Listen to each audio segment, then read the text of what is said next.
नमस्कार भुवनेश्वर रु कटक गला बेले लेफ्ट साइड रहा सत्य विहार आम से यू टर्न नहीं कि 2 आवर्स आवर डेस्टिनेटेड प्लॉट आपण माने देखंतु ए एरिया फुल्ली डेवलपमेंट आपण माने सत्य विहार लोकेशन को ऑलरेडी प्राइम लोकेशन बोले डिक्लेयर करि सारिसेंती जेहेतु स्कूल टेम्पल घर द्वारा कमर्शियल बहुत नियर है। तो एबे हमें यू लेफ्ट टर्न करिकी जाउछंती हमर डेस्टिनेटेड प्लॉट पाखो को राइट टर्न कला परे आपण माने देखिबे सामने रे आपण मानको जावियर स्कूल दिसुची। जस्ट से स्कूल क्रॉस कला परे परे राइट साइड रे देखंतु हमर शिव टेम्पल हेउची सत्य विहार गोटे रिनाउंड लोकेशन। तो सेही लोकेशन क्रॉस करिकी हमें जाउछंती 2 आवर्स आवर प्लॉट रो लोकेशन मध्ये बहुत भलो इमीडिएट कंस्ट्रक्शन कला भली प्लॉट आपण माने देखंतु राइट साइड रे 20 फीट रोड टी एउठो कंटिन्यू हेची।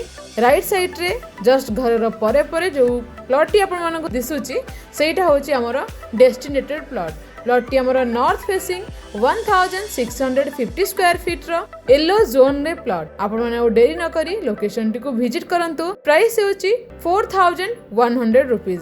सो आपण माने तो वीडियो थ्रू रे देखिले ऑलरेडी बहुत डेवलपमेंट आपण माने एठी इमीडिएट कंस्ट्रक्शन करी रही परिबे। तळे थिया नंबर रे इमीडिएट कांटेक्ट करंतु। Thank you.